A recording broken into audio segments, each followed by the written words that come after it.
city. Malapit lang. Mag-drive ka. Marunong ka mag-drive sa City Sol? Hindi, sa Ever. Pag tinatamad, ang mahirap lang sa city parking. Yun lang. Mahirap. Mga may bayad ang parking doon, mga $30. Ginagawa namin, nag-ano kami sa Artarmon. Doon kayo nagpa-park. Kaya ang mga anak ko, pag nakakasakay ng tren, Tuwan-tuwa. tuwa.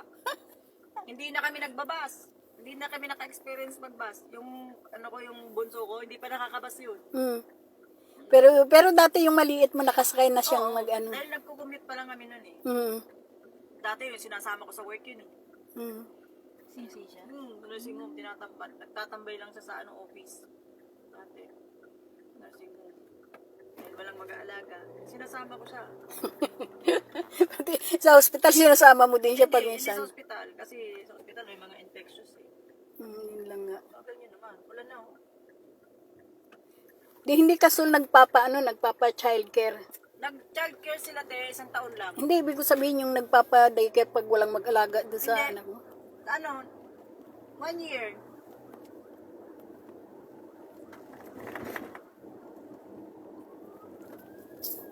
Dire-diretso lang, Sol. Ano ba to? Ano bang kalye na to? Teka, magte-turn left ko dyan sa ano na yan. Ambulance eh. Turn left? Doon. Wala pa naman sinabi turn left. Hindi, doon. So, yun, sundan mo yung kutso na yun. Yun. Hindi kasi left yan eh, parang straight kasi yan eh. May ambulance siya. Nagsasalita ba yan?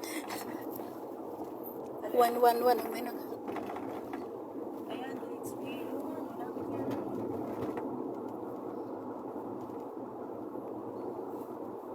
May GPS na. Magkita ko naman yung GPS dito.